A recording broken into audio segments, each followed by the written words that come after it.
in Brazil, challenges and opportunity ahead. Welcome to our webcast today. And we really appreciate the attendance of everyone that joined us. Before we move forward, we just would like to provide this notice, and also would like to introduce our team here today. Unfortunately, Erickson Amaral, Head of International Tax M&A in Brazil, will not be able to join us. Myself, Murilo Melo, I'm a Brazilian tax partner based in São Paulo, Brazil. And let me hand over to my other colleagues to introduce themselves. So, Henrique, please go ahead and introduce yourself. Hi everyone. My name is Henrique. I'm a tax director with KPMG in Brazil at the International Tax Team and the Value Chain Management Team.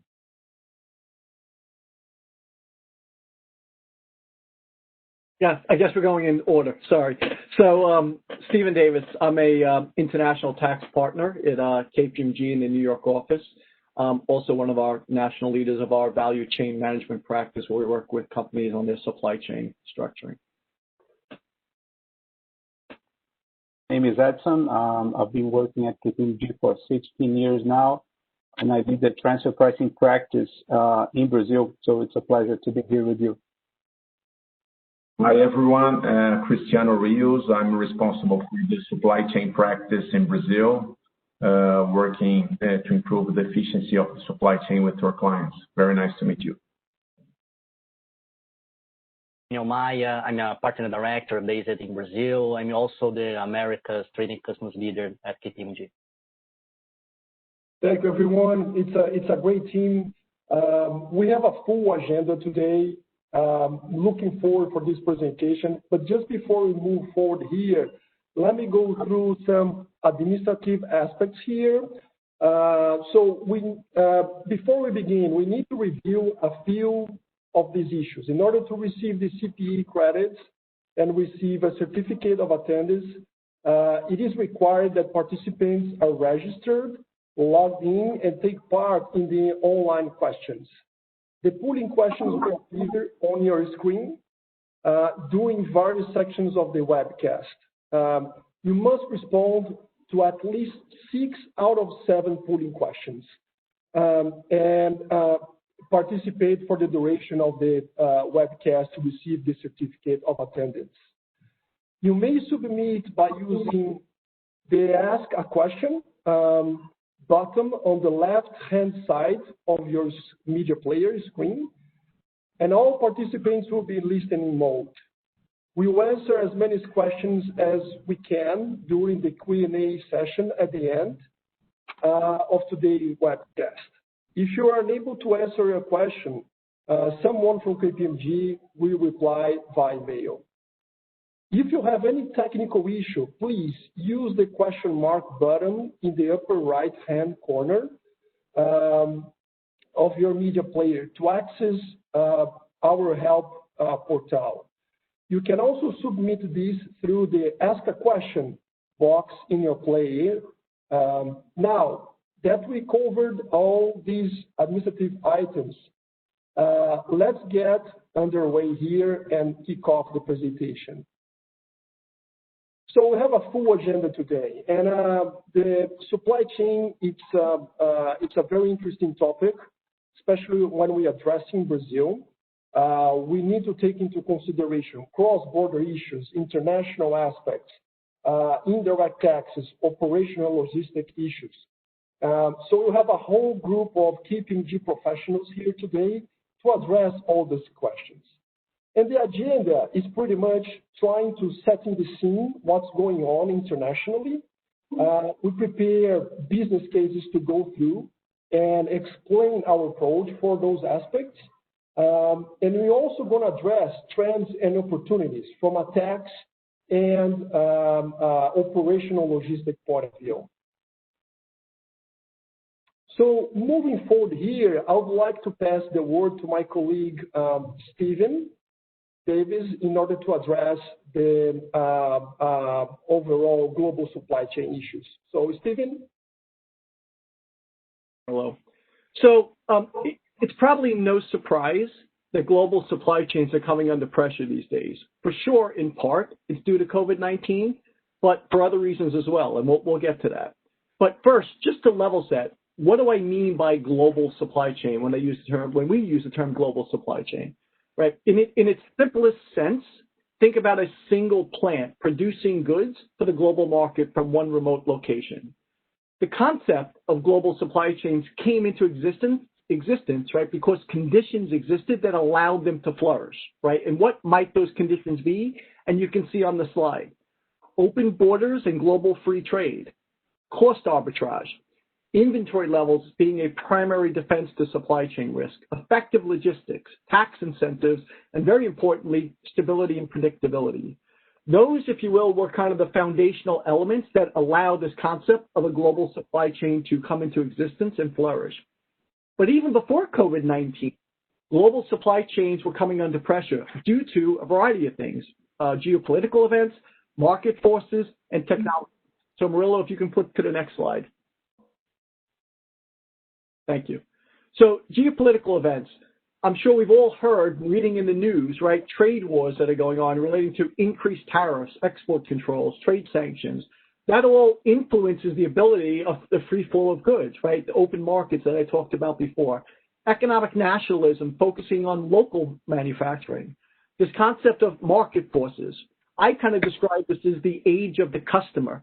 Customers, and everyone on this webcast is a customer, right? So we all know what we want. Customers today want what they want, where they want it, and when they want it, right? It's just the age of the customers. And these are examples. Customers want infinite choice. They want instant delivery. They want premium experience. And some of these things are just more challenging to supply or to deliver when you have a single plant so far away. Technology advances. Think about automation, AI, machine learning, data and analytics, e-commerce. These are all things that are making supply chains and plants much more effective and efficient. So savings can be found in other places, and so maybe there's less of a need for a single global plant in a remote location. So, and then we layer in COVID, right? So, Murillo, if you can flip the slide to the next slide. So what's happened since COVID, right? We all read about it, right? Plants have shut down, inability to source materials, inability to transport goods. And if you take a step back and you think about a global supply chain, if you have a single plant or a couple of plants that are supplying your global markets and your plants shut down, well, guess what? That is a material impact on your supply chain and on your ability to deliver goods. So this concept of global supply chain that was already coming under pressure, but clearly has been exponentially increased as a result of COVID, has gotten companies to at least rethink their global supply chain strategy. So what's the takeaway from these three slides? In my view, right, supply chains have largely been taken for granted as just routine activities for a long period of time. But now there is a realization that they can actually be a real source of vulnerability, but they can also be a big source of value. Think about it. Not every company was impacted in the same way as it relates to COVID. So supply chain design in today's day and age has a new dynamic and is very, very important. So with that, I'll pass it over to Chris. Thanks, Stephen. Yeah. Based on the challenges that we are facing, Brazil is becoming one possible hub for some business and some operations around the world. And the idea here is to bring a little bit of the logistics landscape operation in terms of infrastructure. So initially, I would like just to give an overview on what we have in Brazil in terms of infrastructure. So we have, to give an idea, something around 99 seaports over Brazil coast. So a lot of opportunities to enter with imported products. Santos is the main seaport that we have in Brazil and is ranked in the 39th position in the world in terms of numbers of containers received in Brazil. When we look for the airports infrastructure, we have more than 99 airports in Brazil, and 18 are international and 81 are regional airports. managed by the government. So we have something around the second place in terms of amount of airports in Brazil.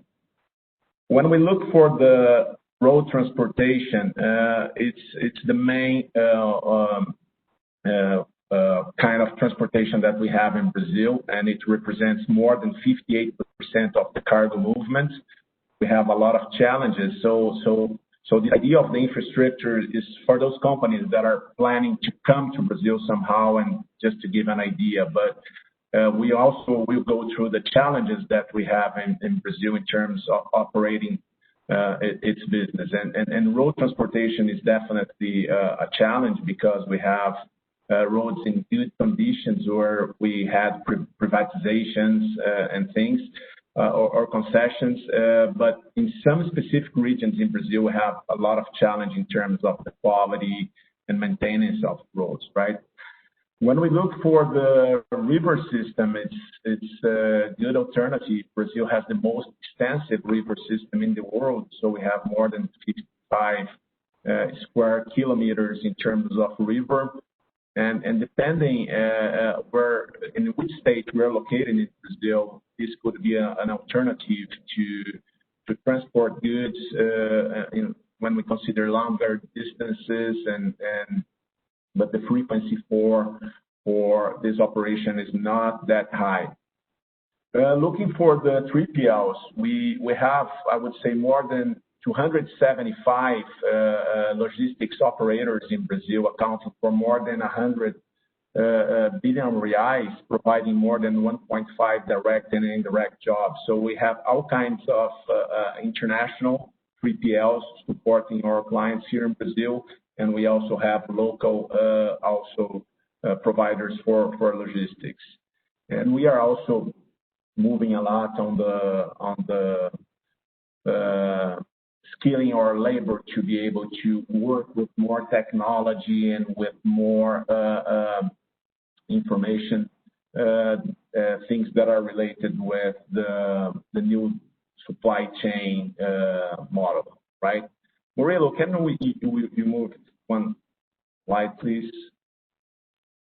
Yeah, I would like to talk about some challenges. I mean, we have a very reasonable infrastructure. We have plans for privatization, but we still have a lot of challenges in Brazil, and it's important to emphasize that the logistic costs are increasing significantly, especially after COVID. I mean, as you know, we are facing some challenges on air freight costs and other costs around the operation.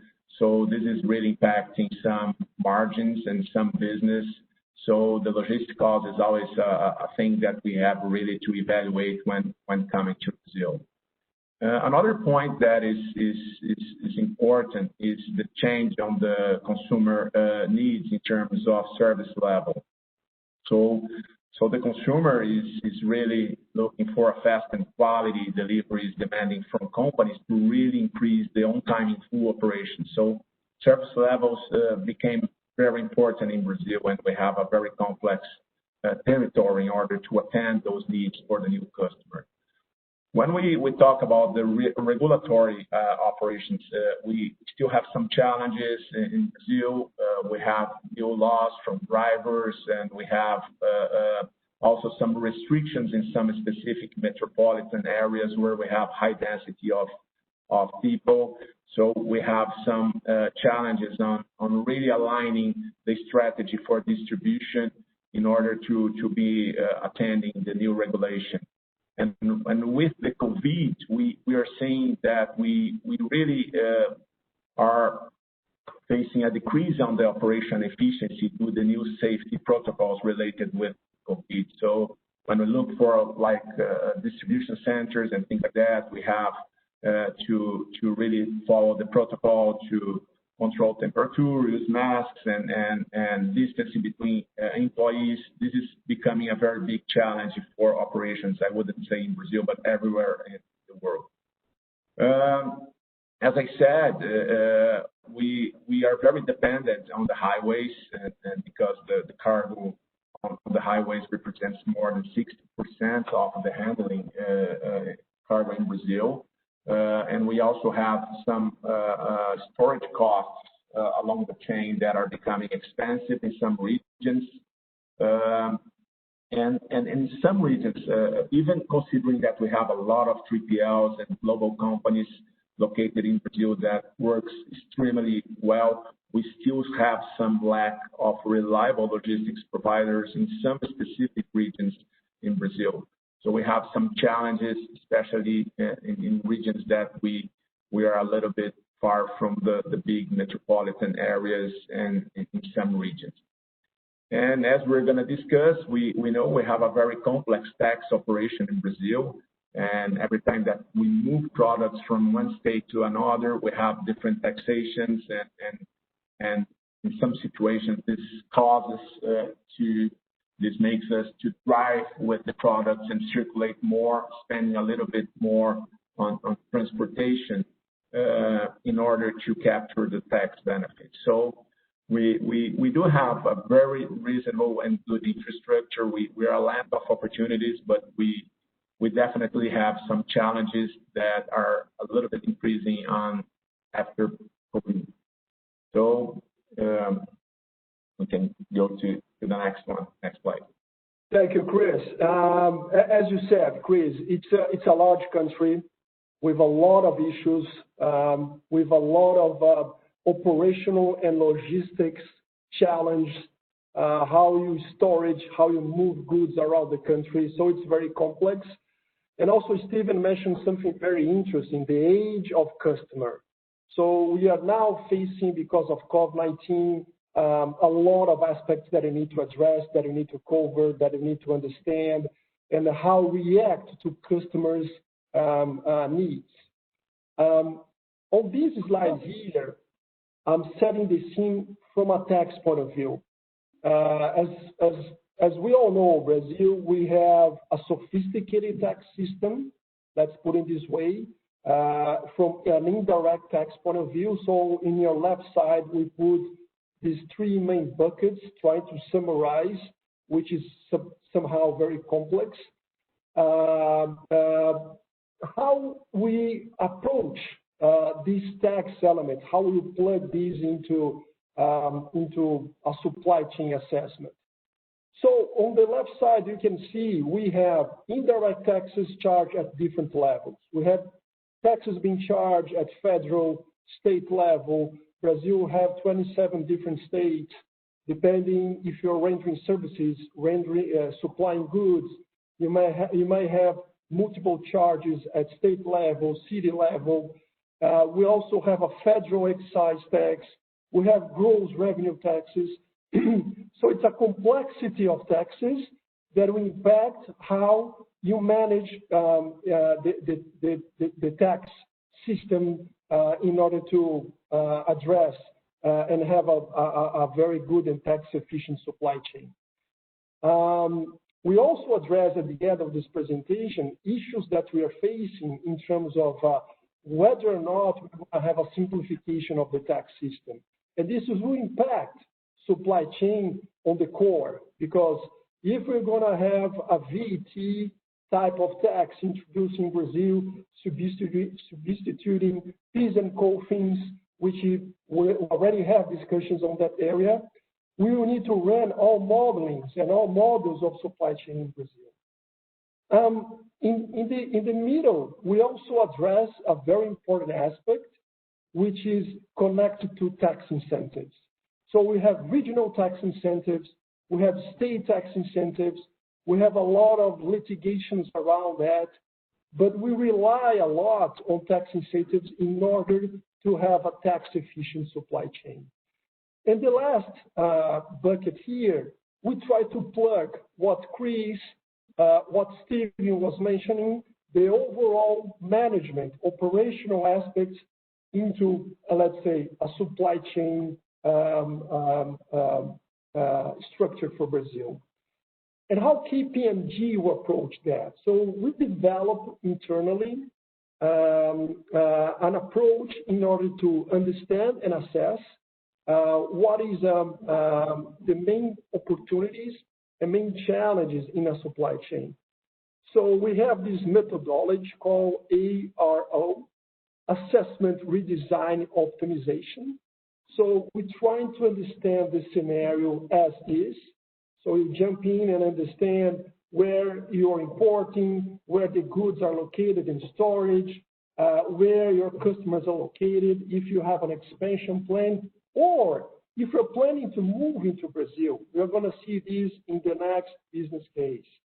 So you need to understand and make an assessment on the current structure or planning ahead for investing in Brazil. And then redesign, trying to understand the challenge. How can we overcome these challenges from a tax, operational, and cross-border? I have colleagues here from transfer pricing, trading, customs. We're going to address those issues also in the business cases. And then finally, working together, we come into the optimization. And as we see, and again, Brazil is a very large country with some infrastructure limitations or opportunities in terms of infrastructure, but sometimes you need to be closer to your main customers and have production in other states, facilities, port of entries. We have a very large coast in the Atlantic. We can bring goods from the northwest, from the south. So there are a lot of challenges. So the optimization will connect all the dots here, tax and operational and cross-border. Moving on here, let's start with the business cases. And I think this is we spend a few time here trying to address the aspects we believe it will be important. In this first one is, let's imagine you're planning to move into Brazil. I think the main takeaway is that Brazil will need to be customized from a supply chain perspective, especially when we're looking from a domestic point of view. You might have already a supply chain structure for Asia, US, Canada, Mexico, Europe, other parts of the world. But whenever you look into Brazil, we need to take into consideration the challenge Cristiano proposed and also the tax aspects. And here, the business case is pretty straightforward. Let's imagine the company wants to set up operations in Brazil to import finished goods and also assemble these goods in Brazil. Could be a light manufacturing, or it could be a heavy manufacturing. And the customers will be, most of them, located in the south part of the country. As you can see here in the map, like the United States, very large country, we need to consider how moving goods around in the age of customers, as my colleague Stephen Davis mentioned. So applying the ARO methodology, we can come up with, let's say, a supply chain structure involving, if you're importing goods, you can use ports in the south part because they'll be closer. You're going to have importations within the same state, São Paulo. Tax rates might be the same for the ICMS.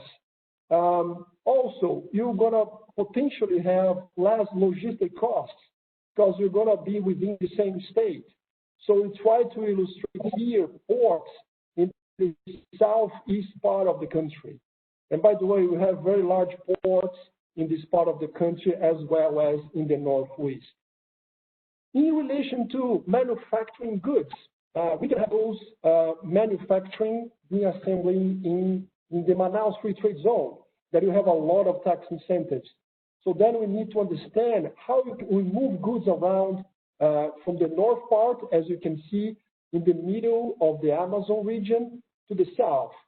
But this is a kind of assessment we try to provide and understand if this makes sense. Stephen, you want to provide some thoughts from an international global perspective here? Yeah, sure, Murilo, thank you. And we pose this business case as a newcomer, right? A newcomer coming into Brazil. So if you think about multinational companies that already have existing supply chains in place, there's always that dynamic, and that interesting question is that if you're going into Brazil, how do you incorporate Brazil into your existing supply chain, right? And the point that Murilo made, I take, Murilo, you used the term sophisticated, and I'm sure it is sophisticated, but you also didn't use the term complex, right? I'll stick in the complex, on the complex side of it. It's because of that complexity and perhaps the differences from, let's call it, some of the more global norms around some of the kind of implications around supply chain. Many multinationals typically carve off, if you will, or treat Brazil standalone, right? They kind of have their global supply chain, and then they have kind of their Brazilian supply chain, if you will. And it might be that Brazil functions broader than, to your point, than just Brazil, but it traditionally has been at least hard to integrate in a fully integrated manner into the more normal kind of fully integrated global supply chain. So that has just been a historical challenge. But I do take the note that, and we'll talk about it later, that there are some, at least, consideration of some reforms coming down the pipe, in Brazil around like the OECD and conforming to some of the more global norms around rules on taxation, that perhaps that actually changes going forward. But and it's not exclusive for sure, but many companies do kind of see Brazil almost as separate as opposed to being almost an integral part of these global supply chains. Thanks, Stephen. I appreciate that. And let me move to the next case, and then I will ask to Enrique to step in and address these issues here. So, Enrique, please go ahead. I mean, the reason why we are bringing up this case here is because it may represent, well, maybe one of the most common triggering events for the kickoff of a VCM project, or at least for the kickoff of a tax project aimed at tackling some inefficiencies with respect to the supply chain. So this triggering event is somehow intuitive, as I mentioned, is the fact that the client had already identified an inefficiency as far as tax is concerned in its supply chain. So differently from business case one, where we had a newcomer with no operations in Brazil, in this one, we are talking about a client, a company with business operations in the country, but considering the fact that it has identified an inefficiency. It is not working as properly as it would like to. So when we look at the illustration here, what we can see is that we are talking about transactions carried out 100% by branches located in the state of São Paulo.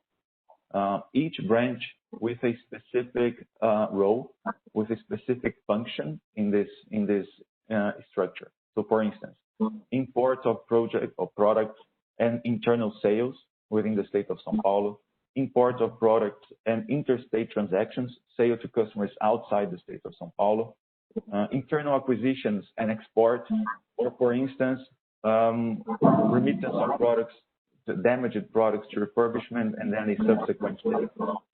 So those were the main roles played by those branches. And why we were involved in this project? Because again, the client had identified an inefficiency as far as tax was concerned, but the root cause for that inefficiency was not clear.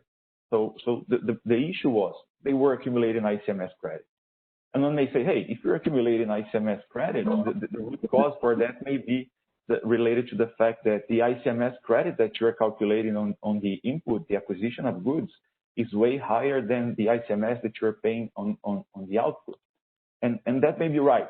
But the point is, for us to come up with a solution, a suggestion to tackle this inefficiency, we cannot rely on guess. We need to nail down to the problem, understand exactly where the problem is, which flow, which specific leg of the transaction is leading to this accumulation, to this inefficiency, which branch or branches are causing this inefficiency in the whole structure.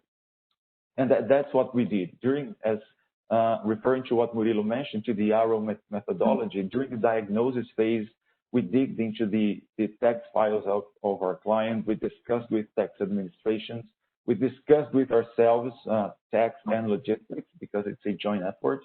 And we were able to come up with a few solutions, a few suggestions to circumvent this inefficiency. So since filing for an additional incentive with the state tax authorities, from the setup of a new branch in a different state. And that's what we are trying to illustrate here. When we look at the right figure here, we can see that the final result ended up with the creation, with the setup of a new branch in the state of Santa Catarina. And what we would do, we would transfer a portion of the activities currently carried out by the existing branches in São Paulo to the Santa Catarina branch. So this branch would take the role currently carried out by the São Paulo branches.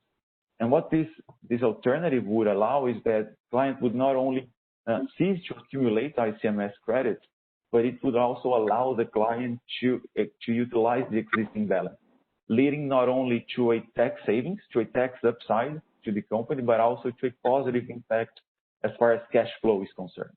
So it was a very positive outcome to this case.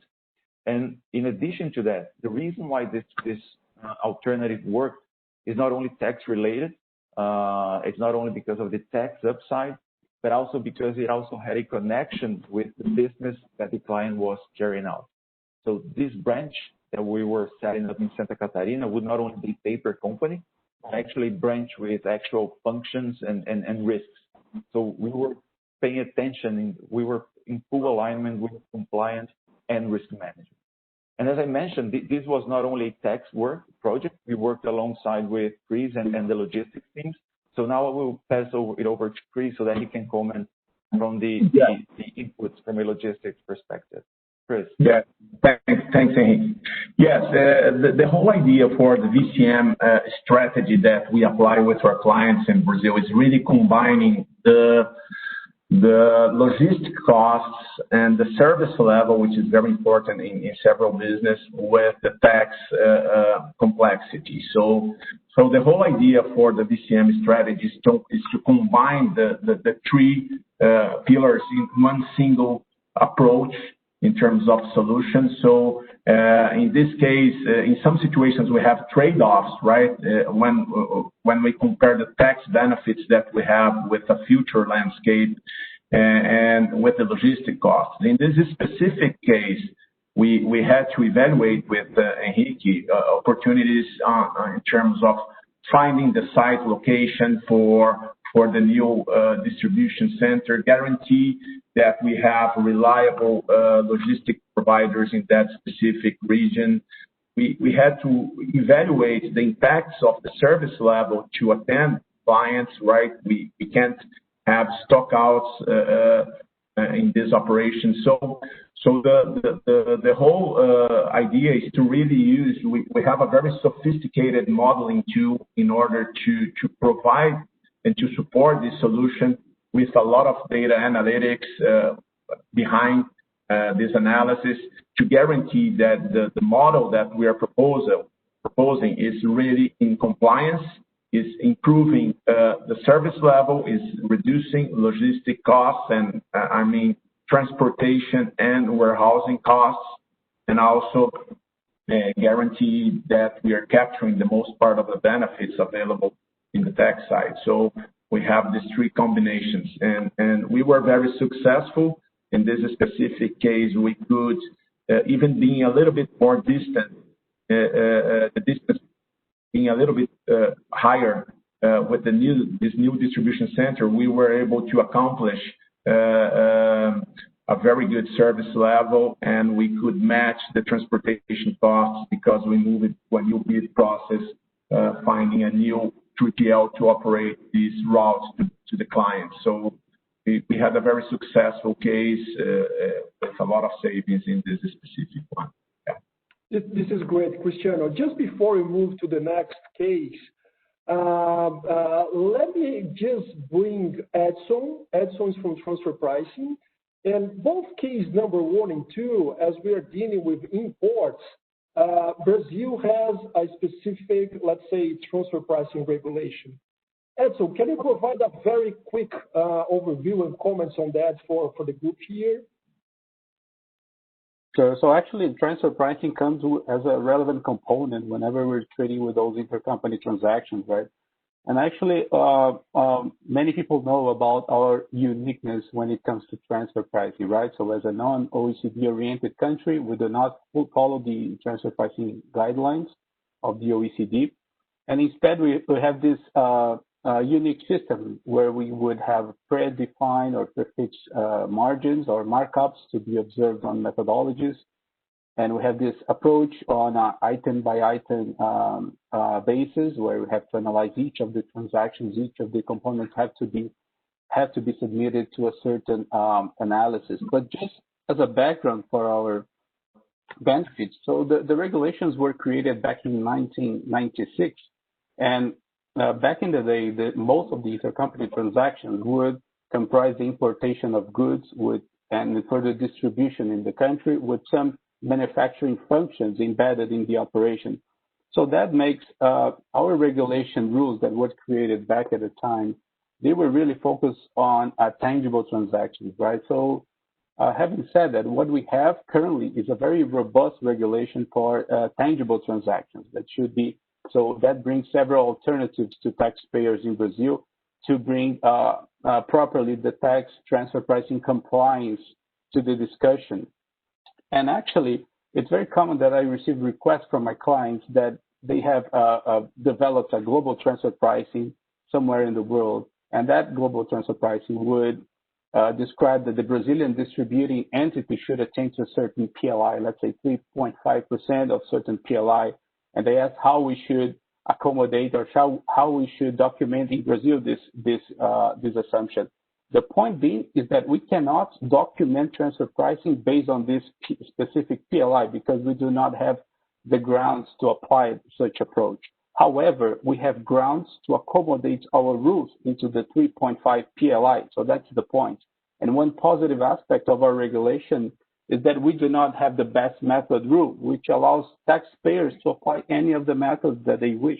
So in complex approaches that we have, we would certainly try to apply all the methodologies possible, targeting at no transfer pricing adjustment and thus no double taxation, which is something very common when it comes to transfer pricing in Brazil. So double taxation is something really something to be avoided, but it is okay. So the important thing is that we do not disregard the global transfer pricing policy of a certain company only because of our rules. Actually, we have to try to accommodate our methodologies. And actually, we talk about those methods all the time. And actually, they're not from another planet. Actually, we rely on resale minus, we rely on cost plus, which are approaches that we can see in other countries as well.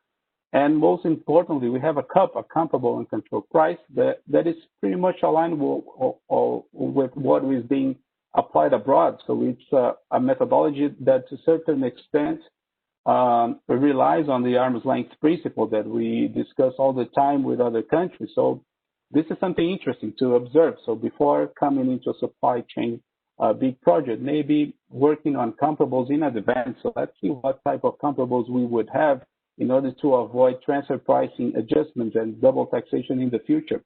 So that's the main message. No, perfect, Edson. Thank you very much. Yeah, we need to deal with our statutory margins, our rules. I think you're also going to address at the end what's going on in Brazil in terms of discussions. Great points. Let me move to next business case. Henrique, we have two more cases, so I hand over to you, the case number 3. Okay, thank you, Murilo, again. So before we jump into this case specifically, it's important to say that some may say that from time to time it is worth revisiting its supply chain, be it from a tax or from a logistics perspective. I don't know, if every 3 years, every other 4 years, maybe it's just worth checking just to confirm. Because imagine when you design your supply chain, you have a specific context. But because commercial relations are dynamic, because legislation changes rapidly, mainly here in Brazil, your supply chain of today may not be 100% aligned with what has been designed in the past. So the reason why we are bringing up this case, it's because it represents very well the same, and it proves it to be right. Because in this specific case, we were approached by a client that was already present in Brazil. It had solid operations. We had distribution centers around the country, and it was really confident about its supply chain efficiency. It had no tax inefficiency identified so far. I mean, it was not accumulated ICMS credit. They were confident they were using all the tax incentives that were available and that made sense at the time. So I mean, they had no problem whatsoever as far as they knew. But even though they wanted to challenge the supply chain, they just wanted to confirm it at the end of the day, if there was money on the table. That was the main issue here. So during the diagnosis phase, which was really interesting and really challenging at the same time, very enriching, because we had very good discussions amongst ourselves and the clients. And when I say ourselves, I mean tax team and logistics team and client. During the diagnosis phase, it was very interesting because we thought, hey, the guys really did a very good job. There's nothing to be done here. They are covering everything. They are located where they should be. They are enjoying all the possible tax incentives that made sense for them. But when we started digging further in the project and discussing amongst ourselves and checking the different legislations, ICMS legislations in different states, we ended up coming with a potential solution that ended up being chosen by the client, which was, as we can see here in the deck, we can see that a new distribution center ended up being set up in the state of Minas Gerais. And that was basically because of a tax incentive that was not being captured by them. So a very interesting tax incentive that resulted in a much lower ICMS rate on interstate transactions. So that was really interesting, really positive for the case. As a consequence of setting up this distribution center in Minas, the distribution center in Rio was shut down. So we created a new one, but closed another. And another outcome of this business case is that we ended up creating a new hub of importation. So as we can see in the northeast region of Brazil, we started having a portion of the product imported by Ceará, also because of another tax incentive that was not being captured by the client. So despite the impression that the supply chain was 100% positive, there was something that could be done to improve the efficiency, both from a tax and logistics perspective. So I would just pass to Chris so that he can comment on the challenges and upsides of this project from a logistics perspective. Chris, over to you.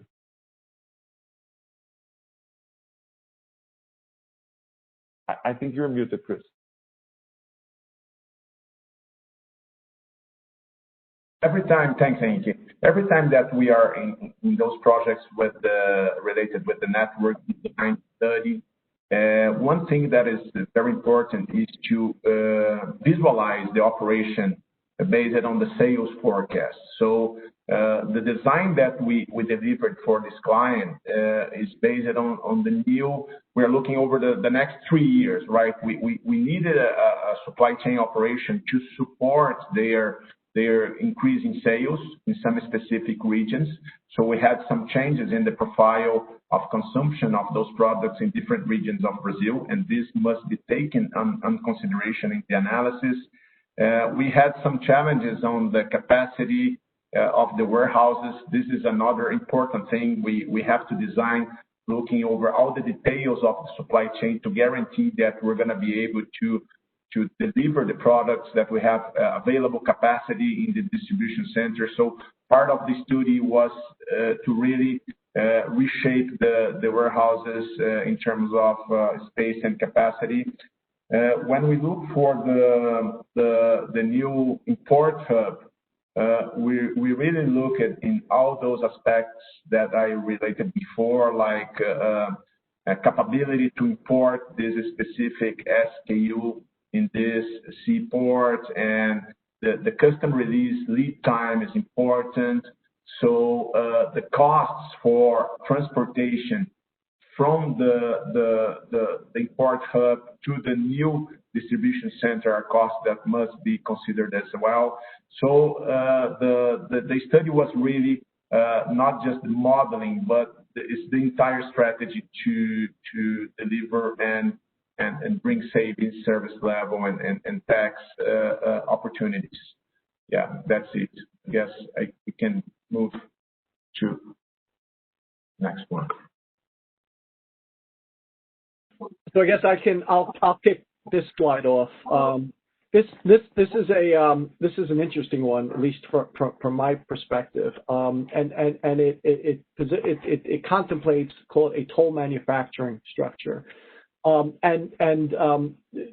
just to level set, when we talk about toll manufacturing, right? What we mean by toll manufacturing is that the manufacturer, right, doesn't own the property being manufactured. It is manufacturing someone else's property on a service basis. So whether you want to call it the principal owns the property, right? It sends the physical property to the toller, right, who's actually physically producing the product, and then either delivers it to the principal's customer or back to the principal. But again, it's as a service provider, it doesn't take title, right, to the property, the inventory. So the principal owns the inventory throughout the production process, right? That's the concept of a toller, right, which is different from a contract manufacturer, where the contract manufacturer actually buys and owns the inventory and sells the inventory, again, typically back to the principal. And so the structure of toll manufacturing is fairly common in supply chain designs. In fact, many companies utilize tolling structures for a variety of reasons. In some cases, it's just easier to manage inventory on a global basis. Sometimes it's just easier to manage production on a global basis. And as we work through with companies, and there may be some tax reasons, frankly, why you may want to do a tolling structure versus a contract manufacturing structure as well. But the point here is that, as you think about setting up a tolling structure and you think about, the jurisdiction, right, that you're considering to undertake this tolling, typically one doesn't think of Brazil as kind of a logical selection as a toll manufacturing site. Right, and so in fact there are other countries that may be known more for toll manufacturing, but Brazil's typically not on that list. So this conversation is to perhaps raise the provocative question: is should it? Why shouldn't Brazil be considered, right, as part of a toll manufacturing structure? And for that, I'll hand it over to Daniel, I think. Okay, then. So initially, it's important to differentiate toll manufacturing from contract manufacturing for the Brazilian customs regulation purpose. In relation to toll manufacturing can simply be defined as an operation in which a manufacturing company, in this case in Brazil, imports all inputs.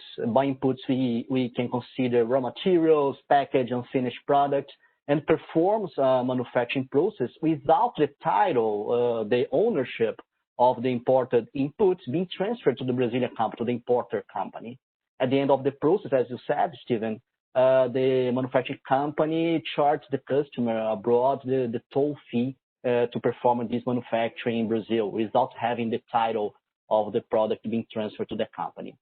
With regard to contract manufacturing, in addition to importing inputs and manufacturing the product, the manufacturing company also supplies materials that will be subjected to the production process, and in most cases, the ownership of such inputs is transferred to the Brazilian company, to the industrial company in Brazil. At the end of the process, the manufacturing company, instead of charging a toll fee, they will export and sell the final product to the customer abroad. Okay. Historically, there is a belief that it's impossible to practice toll manufacturing in Brazil. I prefer to say that it's possible, but differently from the maquiladoras in Mexico or in Paraguay, for example, there are some gaps that need to be considered. In this case, we have in Brazil 3 different possibilities of performing toll manufacturing that I will try to briefly explain one of them. The first alternative is to apply for a temporary import or temporary admission special customs regime. In this case, a Brazilian company imports the materials, the inputs. Ownership of those inputs isn't transferred to the Brazilian company. The importer performs the manufacturing process and re-export the finished product, charging the clients abroad a toll fee. This is the classic toll manufacturing. However, this alternative does not allow transformation process. That is when you have a tariff shift of the inputs, when you have the change of one of the four first digits of the EGS code, comparing the imported input with the final product. It's not allowed to have the tariff shift. Only simple assembly, packaging, small manufacturing process are allowed through this regime in Brazil. As with any classic toll manufacturing operation, the industrial company cannot supply any material, any national material. This is not allowed under the temporary de-missio regime. So all inputs must be temporarily imported in Brazil. The second alternative that we can also consider in Brazil is to apply for the manufacturing warehouse special customs regime. This is not the recall. This is a manufacturing warehouse regime. In this case, it's possible to perform the toll manufacturing operation in Brazil, but the Brazilian company must set up a manufacturing establishment inside a port, inside an airport, or a dry port, which may be unfeasible from an economic point of view. It's a little bit complex, or as Murilo said, it's a little bit sophisticated to set up this type of establishment inside a port or airport or dry port in Brazil. But it's possible, but you have to perform a feasibility study for financial purpose to confirm if it's interesting or not to apply for such alternative. Okay? Yeah. And finally, the third alternative is applying for the drawback or write-off regime. Both regimes in Brazil allow the import of input without incurring customs duties for manufacturing and further exportation of the final product.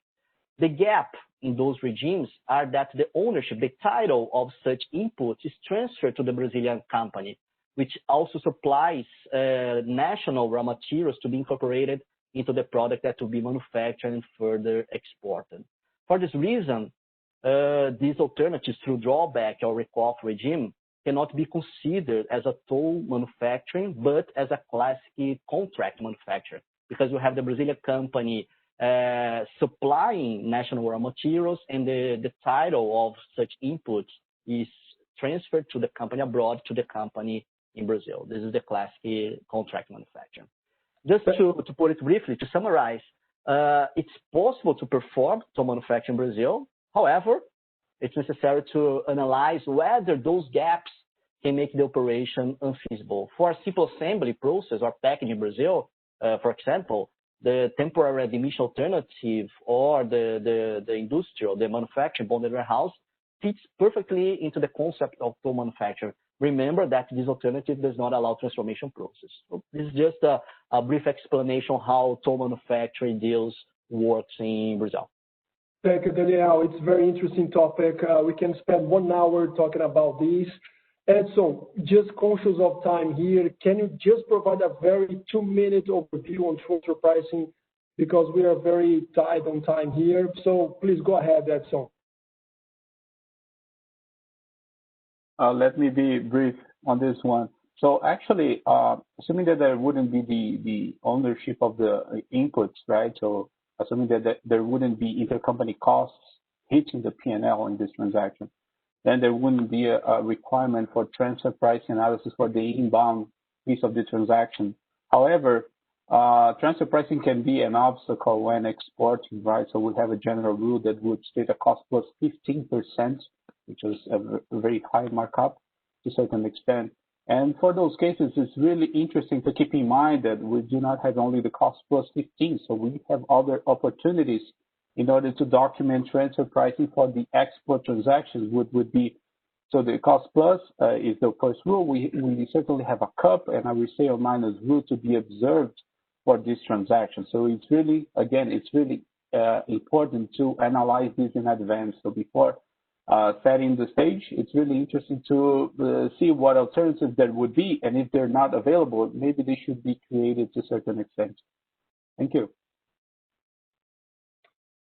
So moving on here, Stephen, I think this is, we are putting the end here, so the trend opportunities from a global perspective. Stephen, hand over to you. Thank you, Murilo. So this is what everyone wants to know, right, is where are we headed, right? What do they need to be worried about or thinking about? So let's talk a little about what we might expect to see going forward in the context of these global supply chains. This first bullet, and I'm sure each one of us have our own view as to what we think your key takeaway should be from this conversation or this presentation. Mine is kind of this first bullet, right? To me, it's one of the things, if you took one thing away, it would be this, right? A renewed focus on getting supply chains right. And what do I mean by that? Just look at the panel, right, that's speaking today. You have tax, you have advisory, you have trade, and you have transfer pricing. What we are seeing is a renewed focus on getting supply chains right on an integrated basis because of all of the interdependencies of all of those points: transfer pricing, trade, supply chain, logistics, and tax implications. The companies best in class are looking at that now, realizing that there's trade-offs there. And if they focus on one, they may be inadvertently or unknowingly kind of giving up too much on the other side. So that is one thing, if I had to say is a trend, is that this focus on supply chains and getting it right, but getting it right on an integrated basis. The second point is we're seeing significant, I don't think anyone will find this surprising, significant investment in the creation of new capabilities and digital assets around supply chains, right? And I know Chris is going to talk about this on the next slide. But just technology advancements is just having profound impacts, right, on creating better customer service and managing the supply chain. And we're seeing that influence supply chain design. Sorry, Murilo, just back one slide, just last 2 points. Sorry, yeah.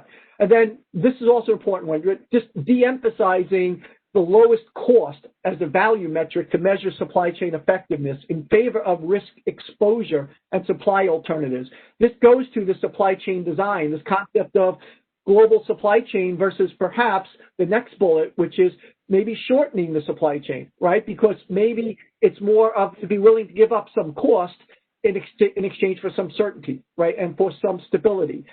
These are the things that companies are thinking about, and clearly that we're seeing a great emphasis on tax considerations because, again, tax is actually becoming even a greater influence on supply chain design. So the point is that they are under review, they're being scrutinized, they're being revisited for a lot of these reasons, and I'll hand it over to Chris to talk about some of the other things to focus on. Thanks, Stephen. Yeah, from the supply chain point of view, the most important task now is to prepare for the future, right? So in this post-coronavirus that we're passing through, a much more sophisticated and extremely responsive supply chain are expected. So we are seeing a digital supply chain in place, and we see some specific trends on the way that I will go through. The first one is the connected supply chain. So we mean the entire supply chain is connected, suppliers, partners, clients, the entire ecosystem, enabling to the sharing of information along the chain, right? So the connection is really, really important. The second thing is this last mile logistics. So the last mile is the most important and the most expensive part of the logistics because it connects the product, the brand, with the final customer. And so we really need a responsive logistics to respond to the click to delivery process, including real-time delivery, monitoring, traffic management, routing review capability, specifically for the same day operations. So we have the new customer requiring products where and how and when they want. So we have a very different new customer requesting those products in a different way in different channels, considering the omni-channel strategy. So it's very important to improve the last mile logistics. The third point is the holistic decision making. So the transparency of real-time data and information across the functional silos will allow the digital supply chain network to optimize the performance in in the entire network. So it's becoming very complex to take decisions without data, without big data and real-time information. The other thing is the predictive analytics. So we are using strategies for intelligent forecasting, where we use structured and unstructured data to generate future scenarios according to the new customer profile. So everything related with analytics in terms of visualization, prediction, and use of artificial intelligence in everyday operation is improving the decision making, and it's really optimizing the entire supply chain. The other point is the end-to-end supply chain visibility. So it's really to have instant visibility of the entire supply chain from supplier to the client, so we can take decisions and also guarantee that we're not going to have a disruption in the chain. So we faced many challenges with our clients because they didn't have the entire supply chain visibility. So this is a good. And the other thing is the always-on supply chain. So we have now clients connected 24 hours a day, and it's important to have the supply chain network also connected, because we have information coming all day long, and all those decisions must be connected with the final clients. So we have those many challenges on the digital supply chain that are really becoming focus for the post-coronavirus scenario. So that's it. We can go ahead with the next slide. Okay, Chris, thank you. And I'm pretty sure we have a lot of issues triggered or speed up because of COVID-19. We already have some questions on that, and I think we're going to have an interesting Q&A session here. So we talk about global, we talk about operational. So let's move now to trading customs, transfer pricing, tax issues. So I don't know, Edson, you want to connect the dots of our Brazilian transfer pricing rules we have, what we've been discussing in the country in terms of OECD membership. So Edson, if you could kick off this slide, and then Danielle can also address some of the aspects involving FTA and trading customs. So Edson, please go ahead. Okay, sure. Thank you, Murilo. So actually, back in 2017, Brazil presented a formal request to become an OECD member, right? And after that, we have been discussing a lot about several topics, tax topics, non-tax topics. And one of the main topics related to taxation is transfer pricing. As I mentioned before, we have a very unique set of rules. And then this accession would imply that Brazil would potentially update the transfer pricing rules and follow the international guidelines. And actually, this is actually the hot topic that we have in Brazil. I have been discussing this a lot with several clients. And there would be several opportunities for cause, of course, because Brazil, as an OECD member, this would potentially attract more investments into the country. And to the other side, from a transfer pricing perspective, then it would brings us and put Brazil into the global value chain, just like any other country. So we would not have those obstacles that I have described in the previous slides. But there should be certain challenges for us to move forward on this transfer pricing implementation. That relates mainly to the lack of comparables databases this is some sort of information that we do not have available in Brazil, and we do not have in other Latin countries as well. So in that case, we would have to rely on that type of databases that are provided in Europe or in the US or Canada. But however, we would have to implement our rules and foresee those type of economic adjustments on those database, because we have to turn that European information into a reliable Brazilian information to a certain extent.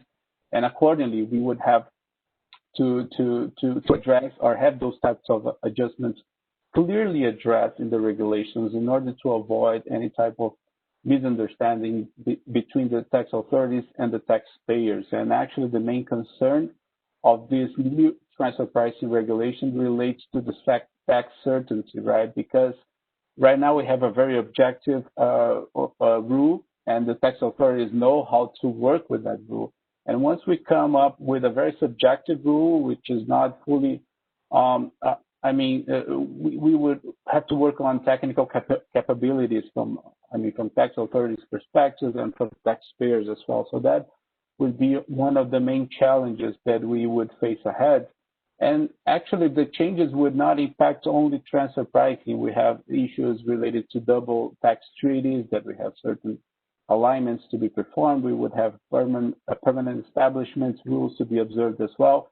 And also, we have other minor but very relevant tax rules, which relates, for example, with the royalty charges, right? We follow a rule from the 50s, right? The royalty deductibility rule was created back in the 50s. So right now we have a certain complexities that were not addressed in those rules, and that relates fully to transfer pricing. And curiously, our transfer pricing rules do not apply to royalty charges.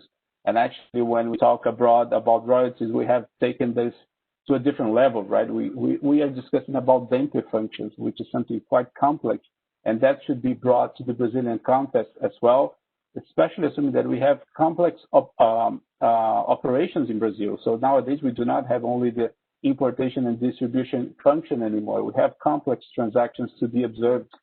Yeah, Murilo, so that's my comment on this.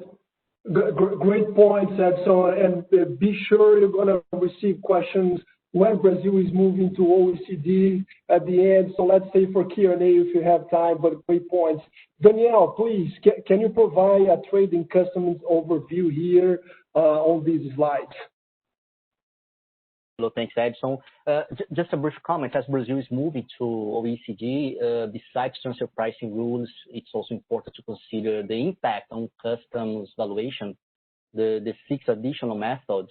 Probably you may have some gaps or some opportunities to be considered for customs purpose. Okay, I will be speaking briefly about the FTA. As you know, Mercosur is negotiating a new FTA, new free trade agreement with with Europe. But if you consider the FTAs in force in the region, we can inform that the FTAs under the scope of ALADI, ALADI is the Latin America Integration Association, are pretty complex and challenging, especially with regard to products in the automotive sector, electronic sector, and the automotive sector, from auto parts to finished vehicles. It's not easy to follow all changes to rules of origin. It's not easy to calculate the regional content, as well as to follow frequent change in the list of products benefits in each of the agreements. Currently, we have in the region, Latin America, around 30 agreements in force. For this, it's important to have an electronic tool that allows more accurate management of FTA to prevent importers from being fined for improper use of such benefit, as well as avoiding the unnecessary payment of a customs duty simply because it was not considered the benefit related to the agreement. For this reason, many companies in the region are outsourcing such activity in order to reduce costs as well as to mitigate risks, of course. Okay, Danielle, thank you very much. So in this slide, we try connecting with the beginning of the presentation. We have the global, we have the operations, and we also have taxes. And what's going on in terms of taxes in Brazil? We've been discussing tax reform in Brazil for 20 years, more or less. This seems to be now a hot topic for the government, so it's in the agenda of the government. And we have proposals. So since last year, we saw different proposals coming, trying to change direct taxes, reducing corporate income tax rate, imposing taxation distribution of dividends, but also trying to simplify, harmonize the indirect tax system. And this is clearly an intention of the government.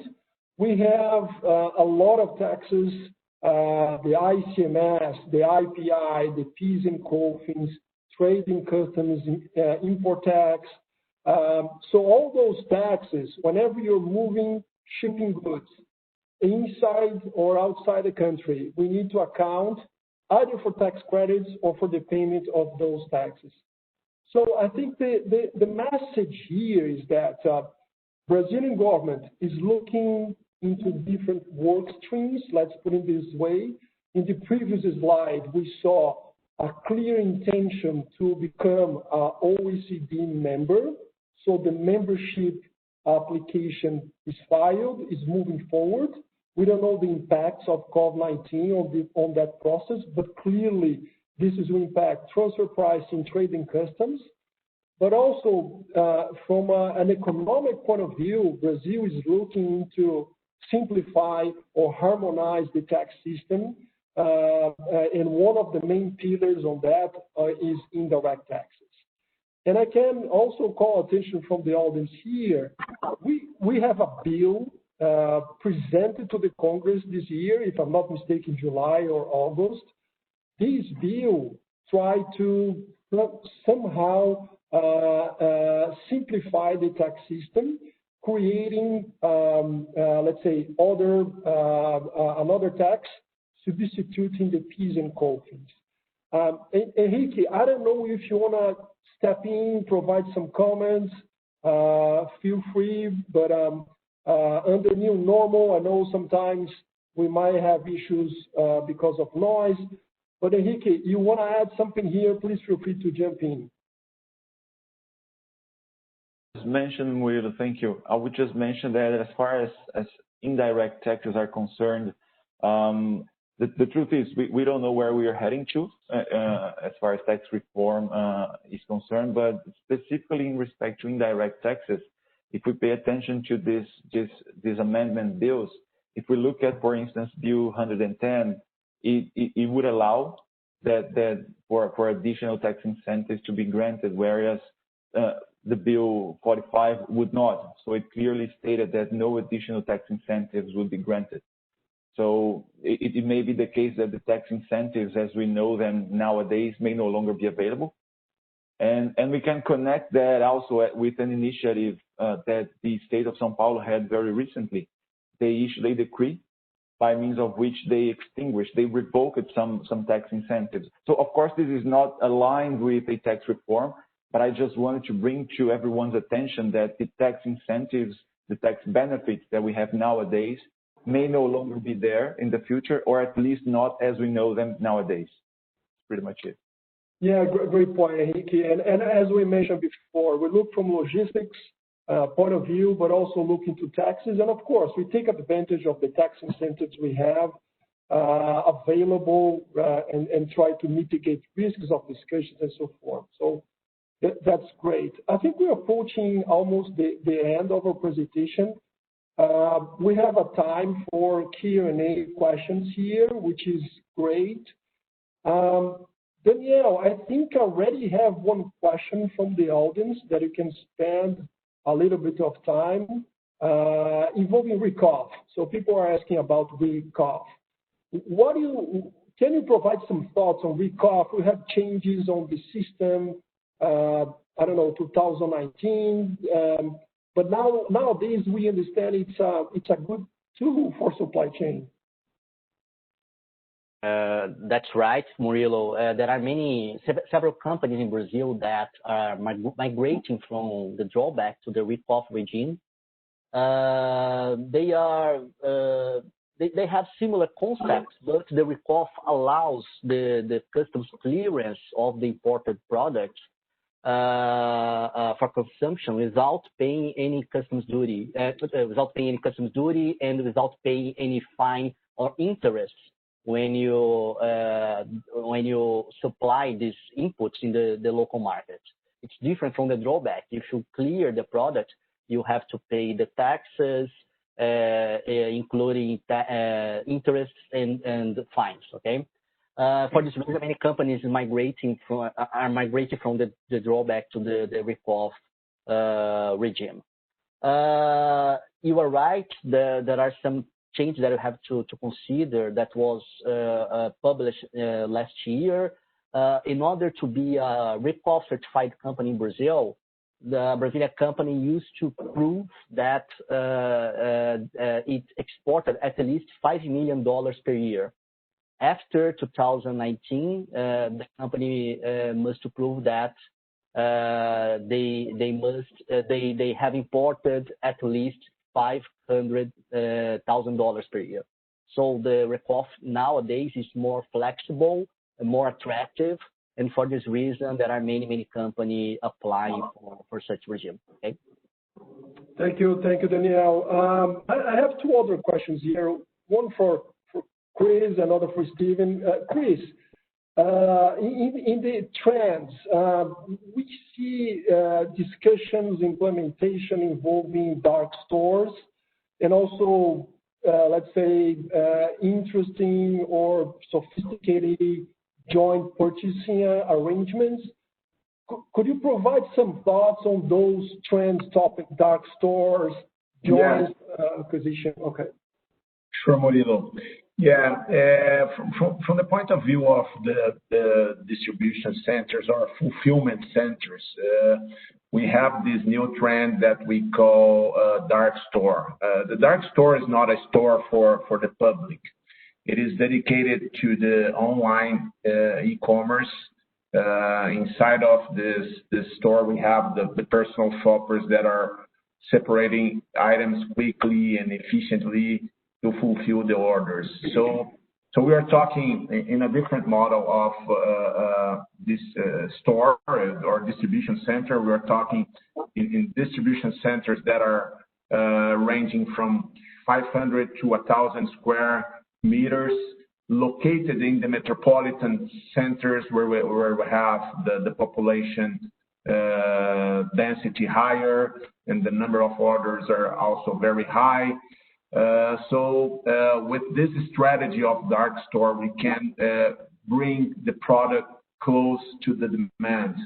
So this way we can deliver the products in the strategy of same-day delivery or one-day delivery in an effective way. So we are changing a little bit the strategy for distribution depending on the business that we are with, adding those small hubs located in different areas. We see some companies looking for areas really in the metropolitan areas in order to cover this distribution. So that's a trend, and if we consider the digital world and the omni-channel strategy, that is moving really fast across the companies.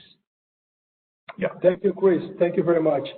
Steven, I think the question from a global perspective here, COVID-19, the age of customers, I love this expression.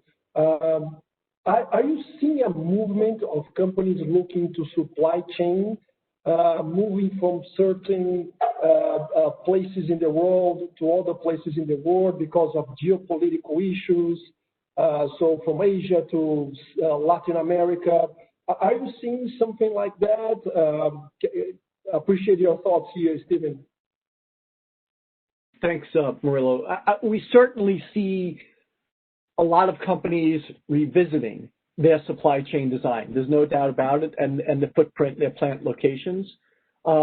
If you think about it, it's a big deal to move a plant, right? To move a plant location, right? It doesn't happen overnight. It's multi-year project. So part of the evaluation of that strategy is where do you think the long term, what do you think the longer term looks like, right? Not what's happening in the microenvironment right now, right? In the next 6 months, right? So there are companies that are kind of have to balance, right? Have to balance that. But for certain, we are seeing companies revisit their supply chain and their design and moving, let's call it, from some of the traditional locations. Now, the interesting dynamic about that is, if you take a step back and you say, as I said earlier, right, companies kind of got almost too comfortable with kind of the environment at the time, right? Because what facilitated this, right? The open borders, free trade, as I said earlier, right? The reduced labor, the effective logistics, right? That unknowingly made some companies become overweighted in certain countries relative to their supply, their production, right? And so we all know there's a boatload of manufacturing that takes place in China. So part of what's going on in the world is revisiting companies saying, are we overweighted, as an example, in China or some other country, or because under the old environment that was it was a risk they were willing to take. And what we're seeing now, they're rethinking that. Might that be better to move to another, or at least partly, move to another location in Asia? Maybe if it's a U.S. multinational, come back to the U.S. Maybe, and we're even seeing some companies thinking about Latin America, right, as alternatives. So the point is that all of these dynamics are converging and coming together and realizing that it's a new world order, right? And in effect, right, companies may historically have paid less attention and been too comfortable with this kind of over-dependence. And yes, Murillo, they're revisiting it. They are making some changes, but understanding those kind of changes take time. Thank you, Stephen. Thank you. This is great. So there are different driving forces for that. Really appreciating inputs. I think we are approaching our end here. We really want to thank you attended the webcast on supply chain. I hope the whole team here addressed some of the main topics. There are other questions that we received. We're going to answer by email. So those are the contacts of the presenters. And again, we really, really appreciate your time with us this afternoon. For the time being, thank you very much again. And also thank to my colleagues from KPMG for putting together your time, your brains to explain all those issues. Thank you very much, everybody. Good afternoon. Thank you. Bye-bye. Thank you. Bye-bye. Thank you. Thank you. Thank you. Bye-bye.